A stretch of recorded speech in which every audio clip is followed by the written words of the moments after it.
Today we're diving deep into one of the most chilling serial killer cases in American history, the story of Richard Ramirez, better known as the Night Stalker.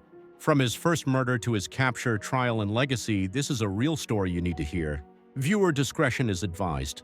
Richard Ramirez, born Ricardo Leyva Muñoz Ramirez on February 29, 1960 in El Paso, Texas, grew up in a troubled home where violence and early substance abuse would later fuel his descent into brutality. But it was in California that Ramirez would unleash a terrifying crime spree. June 28, 1984, Jenny Vinceau, age 79, was raped and murdered in her Los Angeles home, Ramirez's first confirmed killing. March 17, 1985, Maria Hernandez survived an attack. Dale Okazaki and Cy Leon Yu were both murdered this night. March 27, 1985, Vincent and Maxine Zazzara were both murdered in Whittier, California. April 14, 1985, William Doy killed. Lily Doy survived a brutal attack. May-August 1985, Ramirez assaulted, raped, or killed several more victims, often in their homes. On August 17, 1985, Peter and Barbara Pan were killed in San Francisco, marking Ramirez's expansion northward. August 24, 1985, his final known violent night, during which further murder and assault occurred, setting the stage for identification. Ramirez's attacks weren't consistent in weapon or method. He used guns, knives, blunt objects, and terrorized households, earning him the media nickname, the Night Stalker. This case became one of the most intense manhunts in California history. Detectives Gil Carrillo and Frank Salerno emerged as key investigators for the Los Angeles County Sheriff's Department task force dedicated to finding the killer.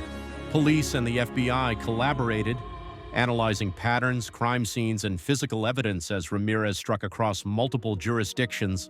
The breakthrough came through traditional forensic work. Fingerprints. Matches made between prints at crime scenes and Ramirez's past arrest records helped identify him. Shoe prints, footwear impressions, especially from his distinctive Avia sneakers, linked attacks together. Survivor descriptions. Victims who lived through attacks provided crucial insights for sketches and public alerts. This blend of evidence allowed law enforcement to finally trace the Night Stalker to Ramirez. By late August 1985, Ramirez's face and name were widely circulated in the media. On August 31, 1985, he was spotted near East Los Angeles by citizens who recognized him from news reports. As Ramirez attempted to flee, including trying to break into cars, locals intervened.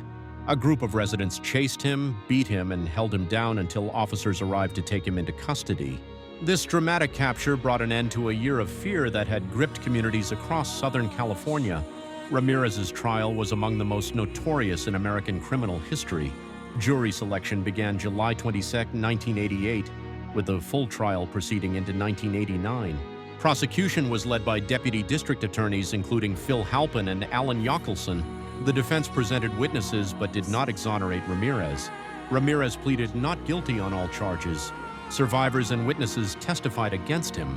Forensic evidence, fingerprints, ballistics, and shoe prints tied him conclusively to the crimes. On September 20, 1989, a Los Angeles jury found him guilty on all counts: 13 counts of murder, 5 counts of attempted murder, 11 counts of sexual assault, 14 burglary charges, among others. 2 weeks later, the jury recommended the death penalty.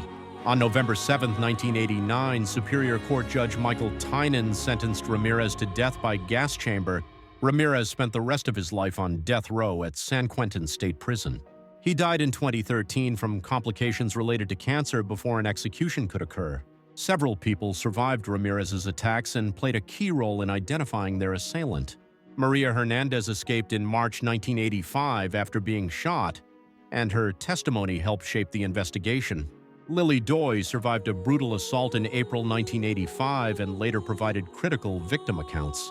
Surviving victims and their families have since carried on lives marked by trauma but also resilience.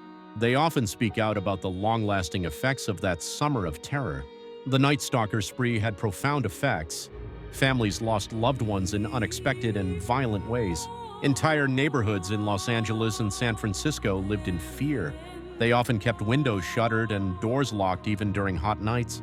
Gun and security system sales surged as residents tried to protect themselves. Survivors faced years of physical and emotional recovery. The case changed how law enforcement coordinated multi-jurisdictional investigations. Richard Ramirez's crimes remain a stark example of the terrifying randomness of serial violence, the importance of forensic science in criminal justice, the power of community and media in apprehending fugitives. His story has been recounted in books, documentaries, and dramatic retellings, a reminder of the very real human cost behind headlines. If this story kept you watching until the end, make sure you like, comment, and subscribe for more real stories. Follow us on TikTok and Instagram for exclusive clips and updates. Until next time, stay curious and stay safe.